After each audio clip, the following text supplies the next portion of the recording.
You're listening to Adventure Party for the first week of June 2023. This week, we're done. And now we never have to worry about Gary Gygax or anything he wrote ever again. The Adventure Party, discussing tabletop related gaming the Irish way.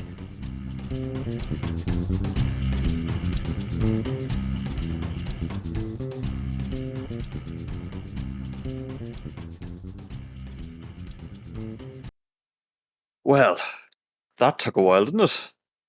Are you okay? I would say I'll sleep it off. Raid some surrounding kingdoms. It'll all shake out of me. What is it you always say to your opponents? You can sleep when you're dead, usually before you strike them down. So it's a nice sentiment. Your heart is in the right place, but we've come a long way. Yeah, and their hearts are in my giant pile of hearts, which I tape around everywhere to show people. The itemized body parts have not made this reading room any less gruesome, I must say. But I've grown used to it this last 23 episodes of. That's right, folks. The Tomes of Gygax. Well, this Tome of Gygax. This time, yes. There are others, but this one's ours. Yes. So after close to 2 years of going through this, we have come to the final few pages. Well, there's like 40 pages left in the thing, but we can summarize a lot of them.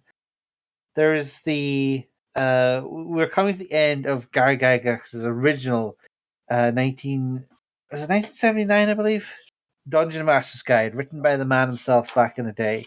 The document from which all subsequent madmen's attempts to codify the universe into a single tome in an RPG have been based on this. A wonderful example. This gave rise, of course, to, I'm going to say, Choose Your Own Adventure, which came out the same year. Obviously, every roguelike you've ever played, and most procedurally generated everything. Can we blame the DMG for DALI and Midjourney? And of course, the Large Hadron Collider, which is the ultimate effort to track encumbrance accurately in a game. Some of that's true, some of it's not. But it's a tome that I think has quite a lot resting on his shoulders. If we're generous in how we define that. Despite being at this for 2 years, I don't think we still have a bit left to go on the wonders that the book has yet to impart upon us. Starting today with Appendix D, the random generation of creatures from the lower planes. Now this is an interesting one because it's a weird deep pull, but like this book came out after the original Monster Manual, so we already had a whole rake of stuff for random demons. Well, not random demons.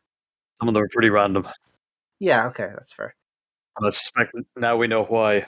I'm pretty sure the theory goes that an awful lot of these, the original demons and monsters were stuff that were found from cheap Chinese knockoff toy stores and just repurposed it as monsters for Gary Gygax's table, because this was before you had miniatures for everything. And indeed, as we saw at the very start in like episode 2, Gary Gygax was getting into the business of hawking official D&D miniatures after 5 years of people asking where he got his ideas for wonderful things like the Bugbear.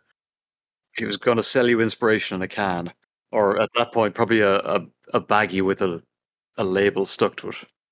Actually, the hobby's presentation's come a long way since. But here we have, Appendix D, random generation for said creatures from the lower planes. And I've often said that I'd like to see more tools for creating things expressly laid out in books like this. And lo and behold, Gary was here first with exactly what we needed. I mean, if we had more time, we might actually roll out one of these weird things, but it's got a pretty weird things. Like there's a sort of what we call a base stat block for let's call it an average demon, or Cthulhu monster or whatever that you are trying to roll up on this thing. Then a whole bunch of sufficiently horrible heads. Maybe it's a crocodile head. Maybe it's got some kind of dinosaur ruff or ridges on it. Maybe it is rotting or gibbering? Maybe it has elephant ears and it's going to be, the subject of a questionably sensitive movie. Yeah, you kind of look at these and go, well, I mean, again, this is one of those things where, like, yeah, I'll just roll a few dice and get something out of this, or I'll pick what I kind of like the look of, what makes sense going together. Oh, it's crab-like, so I don't think I'll go with the bat wings that I rolled up as well. It's like, I feel like more than a few random monsters from a fighting fantasy book were birthed on this table. crab bat. Bat crab? It swoops silently, pincers clacking silently. It uses pincers to send out sonar pulses. Bat crab's a thing now. We're doing bat crab. And the ecology in this is perfect. Bats and crabs both known to live in caves, which can have water and places to hang from. So bat crab's like climbs up and swoops down. It's clacking in sonar, so you can't hear it. It's inaudible clacking. Yep, let's go with that. But okay, thanks, Gary. Brilliant bat crab or crab bat, depending.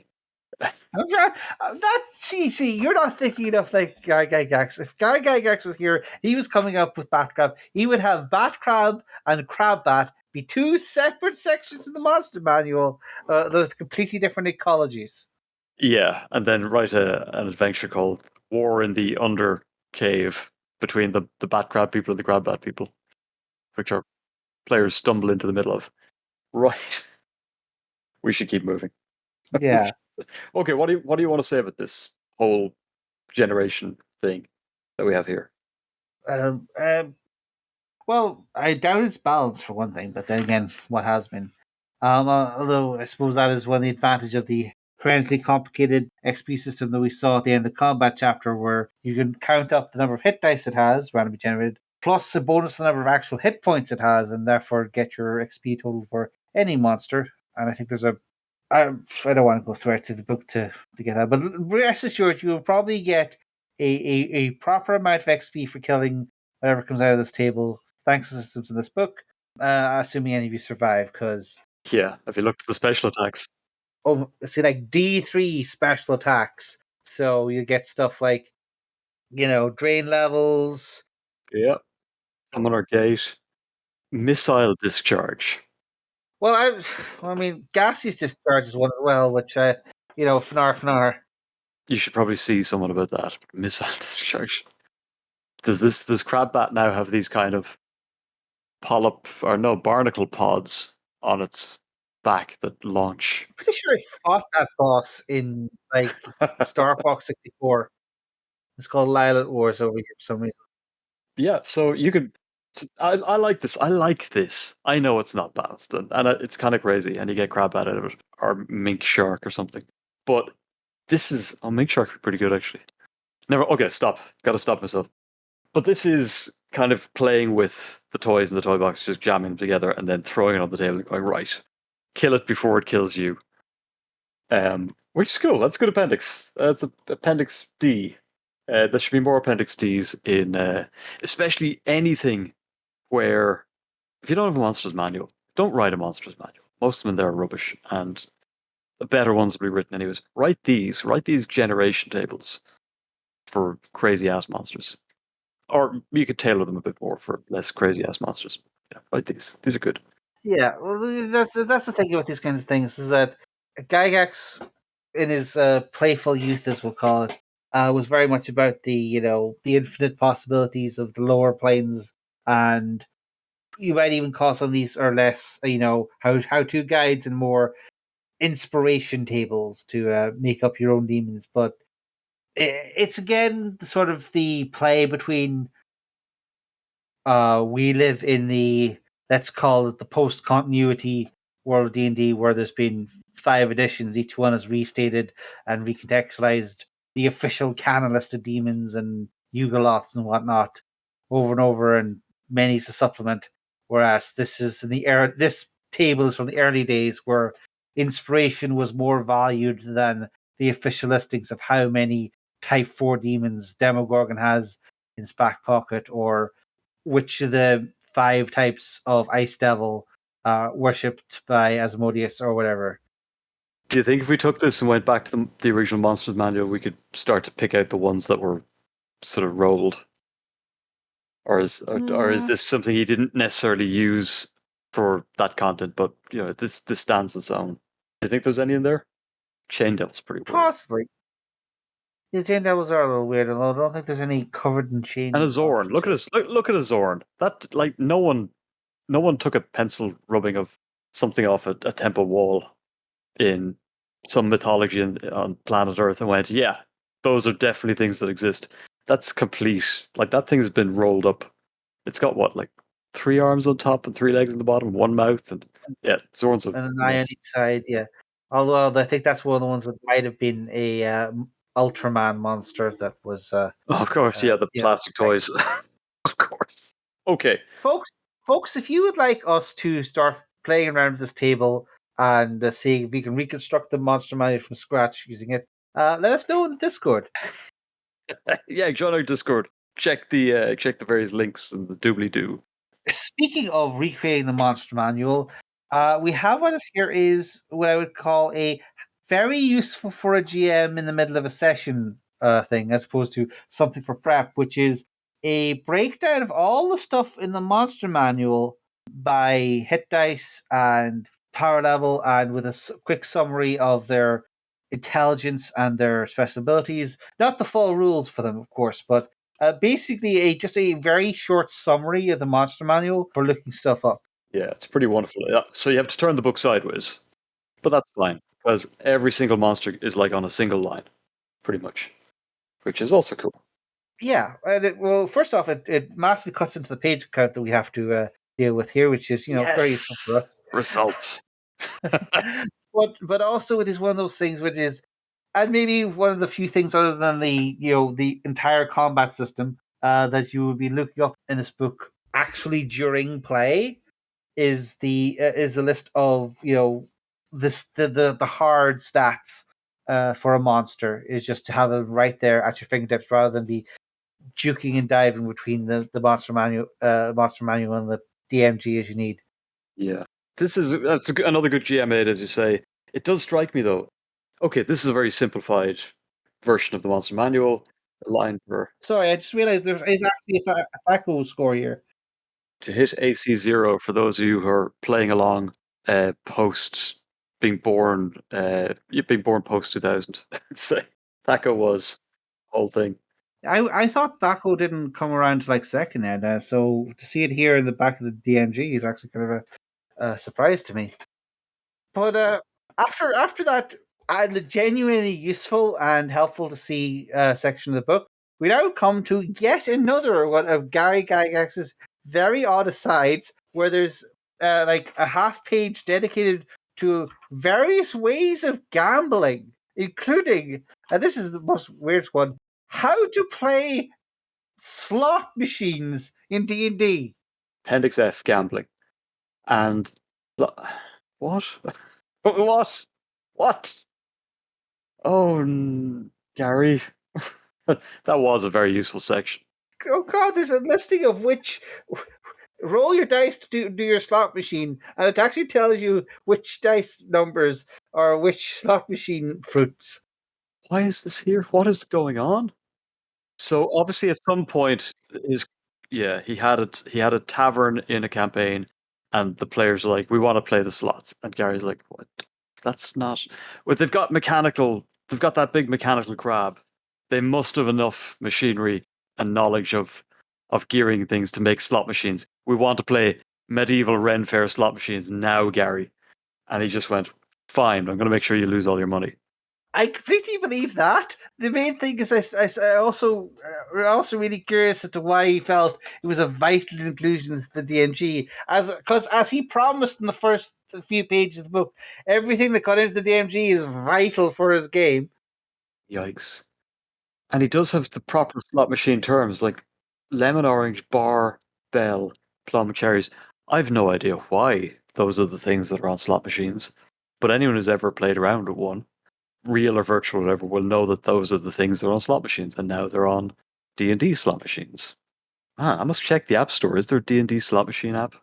Coded from this. So we can now blame Gary Gygax for pretty much half of mobile games. Yeah, okay. Which I know is a bit of a stretch. Okay. Bloody hell. Next page starts into. This is weird. So we have Appendix G, traps. Appendix G, traps, is one single a D100 table with a whole bunch of just couple of word descriptions of a trap. There's no stats. There's no things. This is just an inspiration table. So it's like, I guess if you need a random trap, just go to page 216, roll D100, and this is the horrible thing that happens to your players. It's very tight, very. He doesn't even say anything. He doesn't have a sort Yeah. of a snarky aside about, oh, players, they're just gonna stick their nose into everything. Well, stick something in their nose when they do. It's like nothing. It's just here's D100, go. Not even any advice for it. But then you have an entire page long section for Appendix H, tricks. And apparently, tricks are different from traps. This one starts with as with traps, as if there's a conversation though. I think there's text missing from this. I think Gary had something to say about text, and it came out in terms because he definitely needed to fit in 2 paragraphs about the card game 21. Yes, very important. Or I don't know. He had to put in more entries for harlots and courtesans in a previous table. See previous episode. But traps, okay. So tricks, yes. How does he define them as being different from traps? I guess, I don't want to be sound conspiratorial, but I suspect the difference is that a trick does not show up when you cast the detect trap spell. Fair. Listed as deceptions, conundrums, artifices, and sundry tricks. So things that could be practiced upon your players. And interestingly, he does not start with a whole bunch of random tables like you would. Instead, he just has lists of. Again, this is very much a like inspiration thing, where it's like a list of dungeon features like altars, containers, doors, fireplaces, furnishings, force fields. Apparently, are just as much a part of your dungeon as the arches in the ceiling. Monsters and also count as furnishings. Apparently, Yeah. See anything ever drawn by H.R. Giger? I guess so. Is it a chair or will it eat me? Both. And then there's a second table with it's not a table, it's a list of attributes of like again a couple of word descriptions of what does this trick do? Does it make things appear or disappear? Does it direct something? Does it turn flesh to stone? Or does it produce greed? All of these are potential attributes which you can apply to a random dungeon feature and create a trick. Okay, fair enough. And then he gives some examples of what he means. So, like, the example for an altar is touching the altar without uttering the name of the deity to which it is dedicated will alternately do the following: each character 10 years, animate his or her swords for 4 rounds, constant attack, or cause cancellation to drain his or her most powerful magic item of all of its Dweomer. If the deity's name is uttered when the altars touch, then characters of neutral alignment will have a wish granted if it's made within a turn. Characters of other alignments will have a Gia slain upon them to go and slay a monster who is inimical to the deity. But upon the successful completion of this duty, they too will be granted a wish. So, go big or go home, I guess. Yeah, tries to kill you or gives you a quest. Or maybe just grants you wish. Interesting altar. Yeah, that's just a trap. It's like Yeah, I guess it's the trap doesn't go off unless you do actually poke it, which yeah.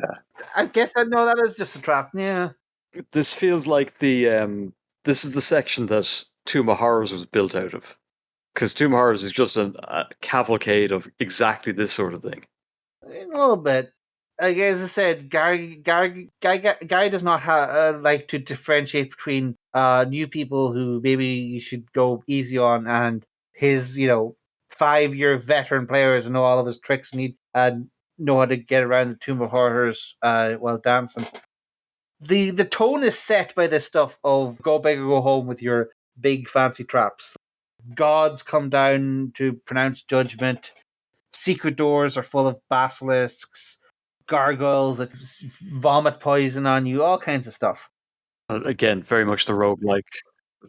Fountains could do any number of things, and then that kind of makes its way into rogue and things like that. So yeah, okay. And of course, if you're playing a roguelike, or is it, yeah, you're going to end up in a dungeon, and at some point you might hit the examine button and ask for a description. So that brings us to Appendix I, which is dungeon dressing. Yeah, so we have here is another very useful way to use up some pages. It is a whole bunch of D100 tables explaining all of the different random stuff that might be just lying around in a dungeon. And I like this kind of thing because these are the things that are very easy to forget when you're mapping out your dungeon and you're counting your 10-foot squares and making sure all the secret doors in the right locations. You very often forget, like, wait, is there any like chairs or tables in this room? Was it a storeroom, torture chamber?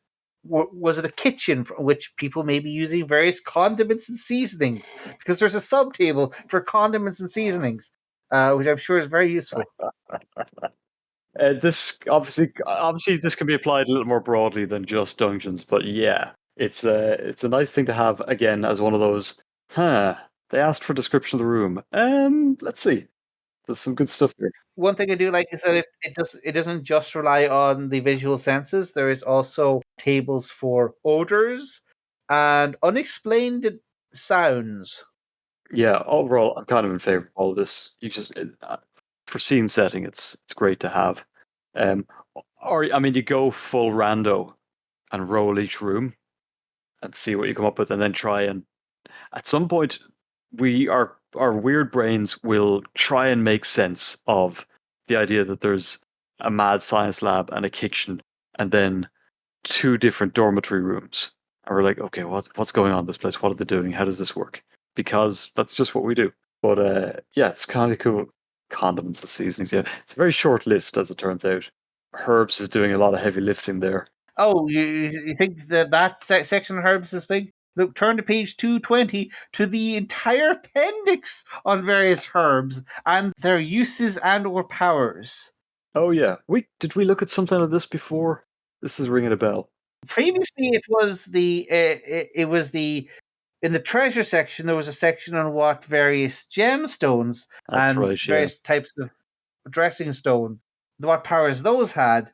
There may have been another thick section on herbs, or there was a section on potions, I think, as well. But I guess, this is to help with the potions making business, as it were. Yeah, so this is Appendix J, herbs, spices, medicinal vegetables. Yeah, and these are all real world. For just scanning the list here, all of the entries are real world, and then the attributes that they're given are probably drawn from some almanac or something, some old wives. Some early herbology text he probably had. Yeah, of course. Which he's distilled into a handy list. We don't have to sit here reading old English. Yeah. I suspect if you go into Hollands and Barrett, you'll see most of these listed in various tinctures that you can get on. Now, funnily enough, the current edition of D&D, on the D&D Beyond site, they very recently had an article about this topic, and they gave a bunch of made-up fantasy examples of herbs you might find, their properties, how they should be cultivated and harvested, and their in-game effects as well, which is quite nice. This is a little more bare bones than that, or probably demands a bit more work on the DM's part. But even now, yeah, I think it's nice to have that kind of granular detail to add into your world. We then go on to another short section, Appendix K, which just seems to be a list of adverbs, or whatever the describing words are. Just a whole bunch of words to use when describing magical potions and stuff, like effervescent or syrupy, or lemony, peppery. Keep reading this; you just get hungry. All the and a thesaurus for different words for colors. You too could have purple prose, or as they call it in the business, fuchsia prose. So the next section is Appendix L, Conjured Animals, which I guess this is one of those things that I look at and immediately think of. This should be in fifth ed, and I don't say an awful lot that about an awful lot of things are in this. It's basically if you cast the Conjure Animal spell, what do you get? And this is a missing feature in the current edition of the game, where it has instead left everything to the GM to decide to look up in the monster manual. Right, yeah. Man, as if playing the slots wasn't bad enough. Well, this could get really random. You could be a mastodon or a badger. Those are options, and depending on the scenario, one of these is better than the other, right? Yeah, although this is the point where I have the revelation that there's such a thing as a quarter hit dice as an option for various creatures, because apparently that's the thing. Including brown bear. Why do we need to know that brown bears are 6 1/4 hit dice? Yeah, so it's not that they're a quarter hit dice, now we're into weird fractions of hit dice. Very useful. Almost like they need some sort of rating system to determine how challenging things are, a challenge rating system, and that didn't work either. So, never mind. Although I have to admit, like, while saying that the random conjuration spells in the current edition D&D would benefit greatly from having a very least an option of just rolling randomly. In this situation where it's here and is buried in deep inside the DNG, I'm not sure is 100% better. So, I mean, who's going to use conjured animals? Druids? Druids. Yeah. Whereas there's also monsters on so many tables, because back in these editions, wizards could just summon monsters, and you can get stuff like gargoyles and werewolves and displacer beasts if you pick the right spell and roll lucky. Summon Displaced Beast. Awesome. Which, of course, is basically the premise of Magic the Gathering, which we can now blame on the DMG. In fact, Appendix M for Summon Monsters, M, Magic, the Gathering, Oh, it's and all coming Appendix together. gathering it all together. Yeah, I think we've Oh God, but we turn the page and we find the sub tables for what happens when you try summoning monsters in water. Because of course there needs to be a separate table for water. And this is why everyone hates underwater adventures. yes. The only thing worse are the ones in space or on lava.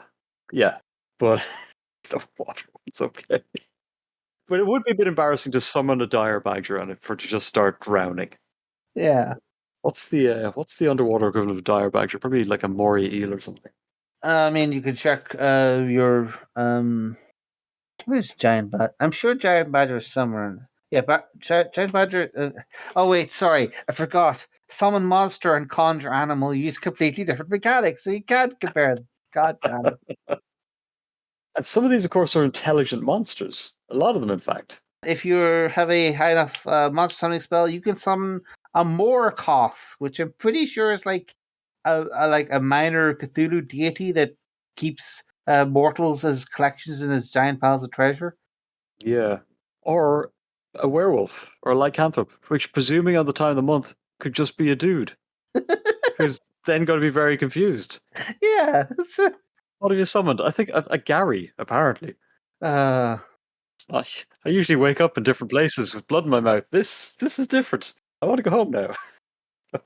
and people wonder why no one in D&D uses summon monster spells. But okay, so page 224, we come to the one everyone's heard of, the big one, which gets thrown around all the time, Appendix N, Inspirational and Educational Reading. And this section is less than half a page. Oh, good. And it's as we move forward through time, it becomes in some ways less and less relevant. I believe as of today, the only one of these authors that is still alive is Michael Moorcock. Everyone else on this list is dead, and many of these people on the list were dead when Gary Gygax was making the list in the first place. It is a very eclectic mix of what he might have called the classics versus what was the bleeding edge at the time. But in fairness, there are some bloody classics on here. Hmm. Although, considering how long ago it was, it is interesting to see stuff like, instead of it being called The Lord of the Rings, Tolkien's entry is just referred to as quotation marks Ring Trilogy. Yeah. Well, maybe they hadn't nailed down a name for it yet. I think the first official printing of the Lord of the Rings was probably less than 10 years old at the time, in America at least. Look, folks, it's the classics. Bunch of dead white fantasy writers. Yeah. You've got Jack Vance on there, obviously the Dying Earth, which is wonderful. Couple of books. Any other notables? H.P. Lovecraft, Very Dead, Very White. There's what the real one that gets me is the ones that are just the names listed, none of their works. Like August Derleth, who was like the sensible Lovecraft. But that's the higher accolade. It's like, doesn't matter what you read, just read this person and you'll do okay. Yeah, Is Ursula Gwyn on here, or did she put her stuff out after? She's still I going. think Le Guin. Yeah, I don't think Le Guin is here. I think she was. She hits a little later. Yeah, I think she was. I think she was writing around this time, but she wasn't writing like fancy. I don't think Pern was out at this point. I think it was her earlier stuff that was only out at this And point. in fairness, her magic system was going to clash pretty heavily with Hmm. how D&D actually works. There's Vancian magic, of course, big Jack Vance, who is here at the Dying Earth at the Eyes of the Overworld. Yeah, it's a fine list for a start. But if you were writing it today, about half of these are sort of fallen out of common parlance. Very select few people I could talk to about Fafhrd and the Grey Mouser by Fritz Lieber. They are wonderful books. Um, oh man, this should make a TV show. Amazon, if you're listening, yeah. I mean, you want a property to make a good serial TV show with good buddy thief dynamics? Could do worse than Fafhrd and Grey Mouser. Although I guess Swedish Detectives is basically the same. If you've never seen that show, check it out. It's got a lot of the same energy as Fafhrd and Great Mouser stories. Pair of Thieves. One a great big Viking chap, the other one a bit of a sneaky, ratty fellow. But yeah, Appendix N is still somewhat inspirational. I know new editions have their own lists, and people come up with their own Appendix Ns, what inspires and educates them all the time. So, but it is an interesting little historical artifact to show what was important to Gygax. And, I do see a bunch of these getting recommended all the time. So yeah, that's nice little aside. Then we get on to 225 pages into the DM's eyes only rulebook. Guess what we find? Encumbrance for standard items. Appendix O. The encumbrance rules are in the back end of the Dungeon Master's Guide. Yeah. And it's about a page, a little shy of a page. Yeah. So, and it's some very detailed descriptions as to how you might situate equipment about your person. Talking about stuffing things into pouches and slipping potions into I bandoliers. I don't know, think those daggers, bandoliers. I think it might actually be suggesting to use a paper doll to see in which pouch is your scroll of disappearance, and into and how hard is it to reach the background with your +5 sword against dragons. Well, if you wanted me to use a paper doll, Gary, you should have put it in an appendix. I could trace it. My, little 12-year-old me would have been like, "Yep, I'll absolutely copy a bunch of those out," having not actually discovered what photocopies were at that point. Like, man, the number of character sheets I drew by hand. It's good practice.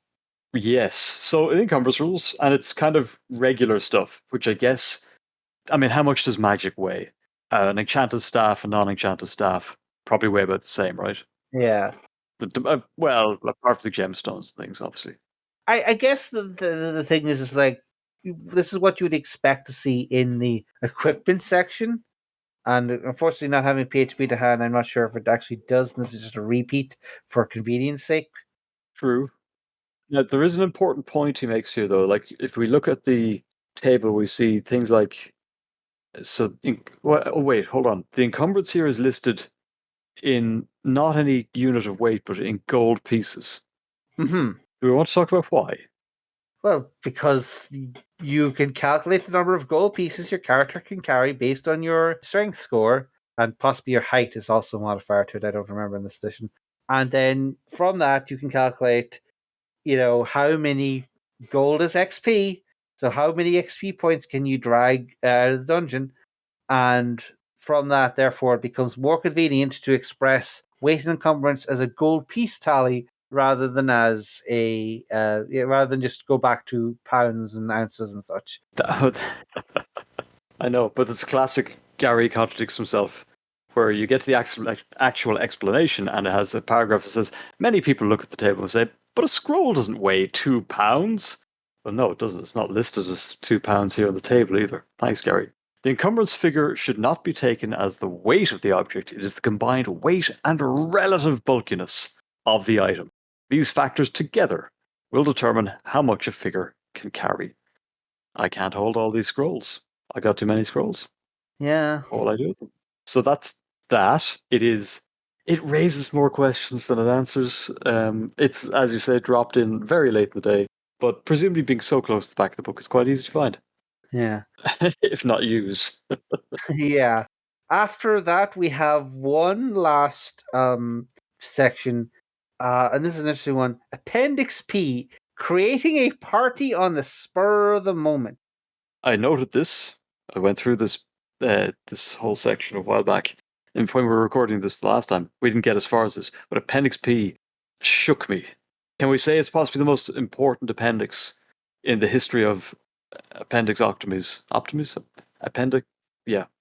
It is certainly a case of appendicitis, because like this is It blew up, yeah.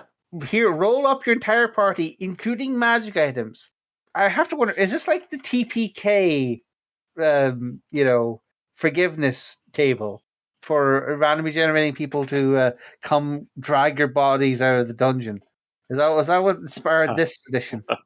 Well, I mean, he explains why he's done this. Like, group of players, they want to play something quick. We don't have time for lore or character creation. Let's just get to the table. But the thing that kills me about this, and this is a very truncated way of getting a whole bunch of player characters up and running quickly. But the thing that kills me, remember, cast your minds back, both Warlord Scarr and dear listeners, to when we were looking at the character creation rules somewhere, or some reference to rolling attributes, and we couldn't for the life of us find that classic roll 46 and drop the lowest. Because it's here! This is where it is. The quick start, I couldn't be bothered reading the instructions version of the rules, has somehow become. Scar, help me out here. What can we draw from this? I think it was one of the 5 methods. No, it wasn't there. It just didn't exist in the section we're looking at, but here it is. Oh, we'll fight about it later. History will prove one of us right. But here it is, listed as the way to get characters up, the quick and dirty way, not the considered way that you probably do it, but it's the quick and dirty way. And it has persisted where so many others have failed. Perhaps because this is the way that most of the people back in 79 were encountering character creation, because they were encountering Dungeons and Dragons at conventions. So you needed something quick. It's very interesting because it applies randomizing everything, including starting level. Like it suggests that you roll like a D2 for starting level, and some people will be level 2 and some people level 1. So good idea, completely bonkers in its execution. And to be fair, most of this is actually like your magic item chances. So it's like you have like a 10% chance per level to have a shield if you're a cleric, or a 50% chance to have chainmail if you're a ranger per level. And presumably, if it goes to 100%, you just have 2 sets of chainmail or something. Well, someone's going to need one because they'll have sucked on their roll, so probably for the best. But yeah, Appendix P. If you couldn't be bothered with all the other. So I guess, okay, something in its favor here. Another point in its favor. If you have this book, but you don't have the player's handbook, then I guess you can make do with this until you've mowed enough lawns or delivered enough papers to go out and buy the next book in the series. Not this series. Well, we'll figure that out eventually. But you know what I'm saying. Could this be used to players up and running? I'm going to say yes, not because that would be the correct way to do it, but because I imagine a lot of people did just kind of charge into this with a DMG and a prayer and use this table to somehow just maverick their way into winning this. I'm not sure exactly. I suppose the combat rules are in this book, so they figured it out from there. I don't know how they leveled up, but Yeah, so we'll deal with that. I mean, we rolled for levels randomly, and it was like cowards. Like I said, most of this is your magic items. It says if you're above level 1, don't worry about regular equipment. Just you have whatever normal stuff you like. And yeah, between this and a couple of rolls, you could probably come up with a party of adventurers in an hour or so, I'd imagine. Maybe half an hour if you're. And yeah, if you're just here for let's just play this one module, maybe that would work. and as he says at the end, when you are thoroughly familiar with the system, you'll be able to ready a party of players for an adventure with a minimum amount of time and effort on your part, and do so with relative assurance that they will be about right for the area they will adventure in. I think there's some very heavy lifting being done by some of these ifs, ands, and buts, but yeah, sure, it is a relatively, and again, clearly laid out across a couple of pages. Just knock it together pretty quickly once you've used it a few times. Okay, so that's Those are the appendices. There's now a 3-page glossary or so. Well, let's say just short of 3 pages. Then we come to page 230, and we need to comment on this. First off, because there's a naked lady on it. your obsession. Your obsession with this. There are naked ladies everywhere. Well, I mean, not everywhere, obviously, but like they just exist. They're like anything else. I mean, the unicorns don't bear mentioning. Uh, is there? Well, this book did start with a pooping unicorn. I mean, we could go back and talk about the displacer piece being mauled to death by a pack of wolves if you really want. I did quite like that. No, they have to be blink dogs. Oh, you're right, because yeah, Blink Dogs used to hate the Spacer Beast for no reason, and that was a major thing they dropped in like fourth ed or something. Yeah, so we do get to 230 that has a picture of a winged demon on a rock, very Paradise Lost esque, I think, which is, it's not a bad way to end these things. We are all damned if we end up DMing after all. And then, of course, there's the afterword, which in classic Gary style is printed entirely in capital letters. Warlord. I would very much like to read this in full because, folks, after 23 episodes, Gygax is about to show you the deepest recesses of his soul and the madness which birthed this book. So I'm going to read this in full because this is important. This is the crystallization of everything. This book ends. Well, it doesn't. There's like a 5-page appendices now, but Yeah, there's some wacky pictures. I did advertise for GenCon after this, but in terms of the actual text of the book ends on the perfect note. It is the spirit of the game, not the letter of the rules, which is important. Never hold to the letter written, nor allow some barracks room lawyer to force quotations from the rulebook upon you if it goes against the obvious intent of the game. As you hew the line with respect to conformity to major systems and uniformity of play in general, also be certain that the game is mastered by you and not your players. Within the broad parameter given in the Advanced Dungeons and Dragons volumes, you are creator and final arbiter. By ordering things as they should be, the game as a whole first, your campaign next, and your participants thereafter, you will be playing Advanced Dungeons and Dragons as it was meant to be. May you find as much pleasure in doing so as the rest of us do. Yeah, I mean, the rest of the book's a mess, but he ends on a pretty good note in the usual sort of pompous Gygaxian fashion. Yes, yes. There's putting aside the whole GM as God thing because that's the eternal debate. I want to just really focus in on that second to last line because this explains it all. This is the logic. It says your priorities are first the game of D&D as an entity is the first priority that you must have. Then your priority is your personal campaign, and then your players come in. That you can like reading this book, nothing will make sense unless you inscribe that on your skull as the logic through which the whole thing works. This book is written to A, propagate D&D, Hmm. B, make you create a campaign, and then C, as a third priority, make the game fun for your players. That's the logic here. Well, it's like a lot of holy texts. Sometimes we just cut little bits out that maybe we're not cool with anymore. I mean, it's the reason we don't stone people for wearing mixed cloths, things like that. That sentence could maybe just be inverted a bit or cut around. It's I don't think it's necessarily that this is like evil thought or anything, but it is important for understanding Gary's style. Gary has written this book like this is I can't remember this.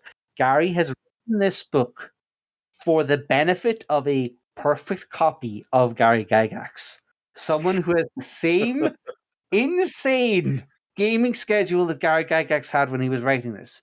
The same thing where 5 days a week you're running 6 hour sessions for anywhere between 1 and 10 players, and your campaign will not survive it if you succumb to the ravening hordes of gamers beating a path to your door. Once you realize that that is the way Gary is viewing the game, the DMG makes so much more sense. And why this book is filled to the brim with great GMing device and absolutely bizarre and negative GMing device in equal measure. And that's sort of why. It's because Gary was viewing this as a way of running games his way in his particular things. And the concept of like it would be the entire game would be a close knit group of people who see each other every week, once a week. Their only game was going to be D&D, and the rule set and the playbook did not matter as much as the fun of the players.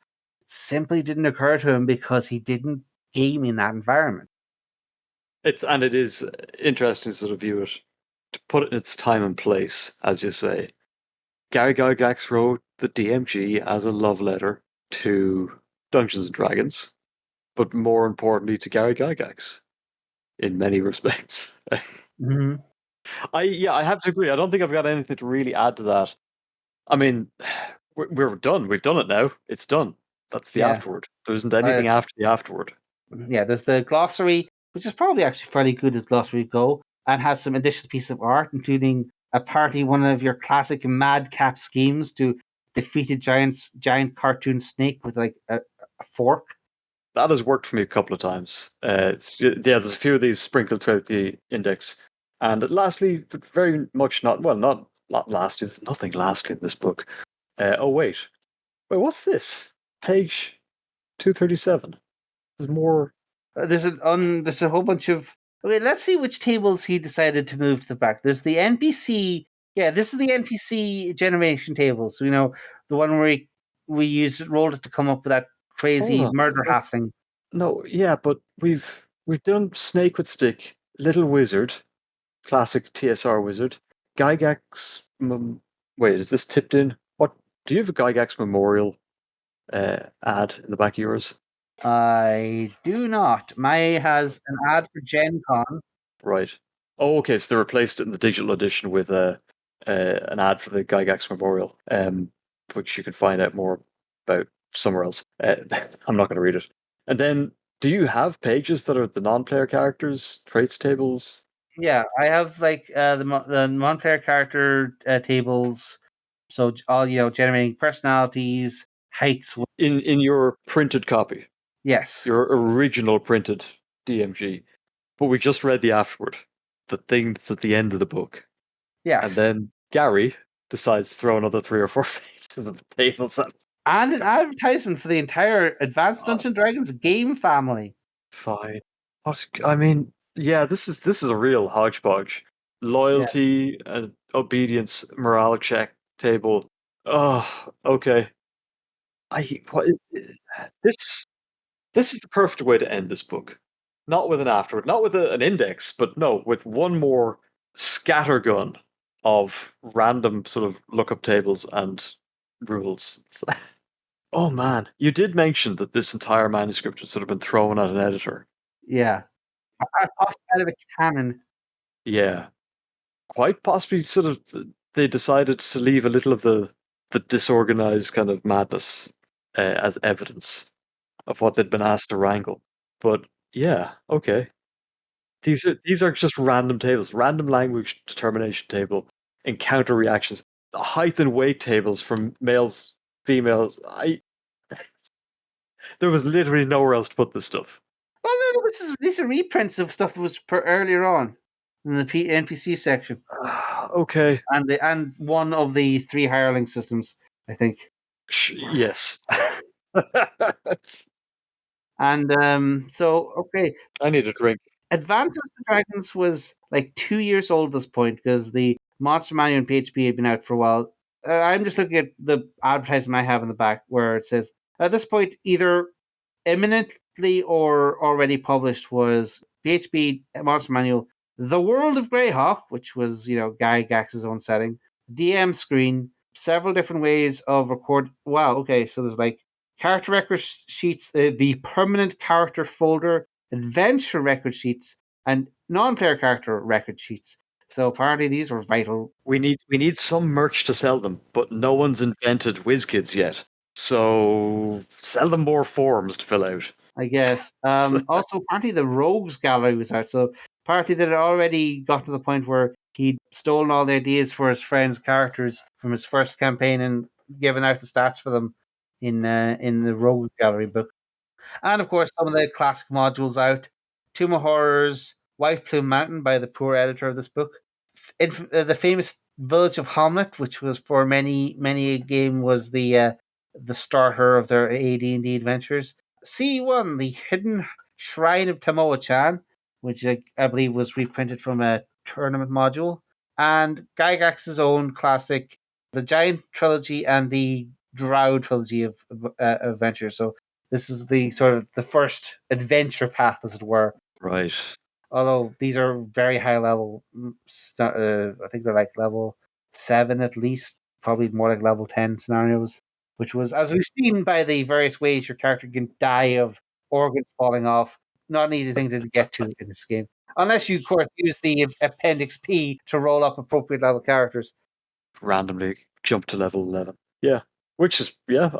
I mean, that's something that I think what's your get fair criticism for these days, that they tend to stick with the adventure paths, campaign stuff they've released in the last couple of years is 1 to 7, 1 to 10, 1 to 12 for the entire arc of the campaign, and very rarely go beyond that. I'm struggling to think of anything they've published in the last couple of years that supports play higher than the very low teens. Mm. So yeah, back in the day, yeah, there was an appetite for higher level uh, campaign stuff, requests, scenarios, and books for that. Okay, Scar, this broke me. I don't know. I like finding more tables after the. Is this the? Oh, well, okay. It's quite clear what's happened here. This is where the Marvel Cinematic Universe got its idea to do codas, and that's what Gygax is inspired. So we can trace that. We can blame that on the DMG. Uh, and on that note, I'll close my remarks on this interesting book. Anything you want to add before we finish? um, it's been a wild ride. It has, yeah. I've learned a lot. I would like to say, just like, don't just take our word for it. I would actually recommend you sit down and you read through the original Gary Gygax Dungeon Master's Guide. Buy a PDF online or do what I did and spend like €200 in a charity auction for it. Whatever. But I would heartily recommend that you take a look at this book and read what is inside. I would not recommend you take it at face value. This is very much a historical document that needs to be taken in its own context. But I guarantee you look through this will inspire you either through all the very genuinely interesting things that are here, the sort of lost rules or ideas and how to look at the thing, or it will inspire you to say, "That's the stupidest thing I've ever heard. I'm going to fix this.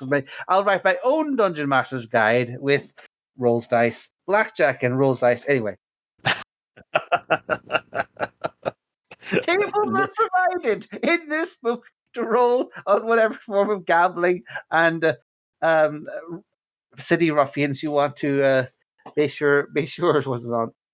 But yes, this is an inspiring work in all sense of the word. I would heartily recommend that you take a look through it, or you could just listen to our episodes over and over again, to inspire you.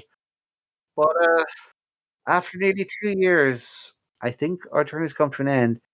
Folks, we will brainstorm what we'd like to try next. So we do very much enjoy these sort of little back and forths. Absolutely. We're not sure. It might be another of the core books, the early editions, or we could skip forward in time to a different edition. We haven't decided yet, but please to be sure to swing by our Discord and let us know what you think our next stop should be on this bizarre trek. I have ideas. I don't think they're good ideas, but I have ideas.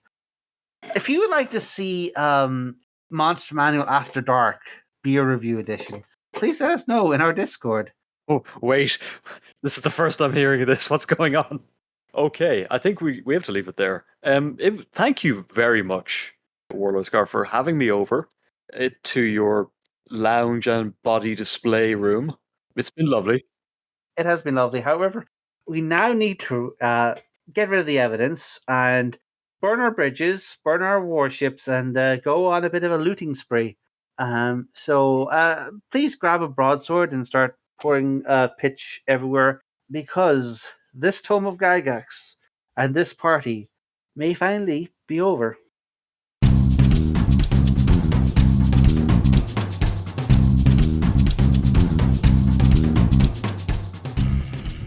Thanks for listening to the Adventure Party. You can find show notes and links to things we've mentioned at www.theadventuringparty.net and on our Facebook page. You can leave comments there or talk to our Twitter account at AdventuringPTY. Or you can record a voice message at www.speakpipe.com/theadventuringparty. We can also be contacted directly by email at party@theadventuringparty.net. If you'd like to be in touch with the party all the time, come join our Discord server, linked in the show notes. The Adventuring Party is released under a Creative Commons Attribution Non-Commercial Share Alike from Version 3 license.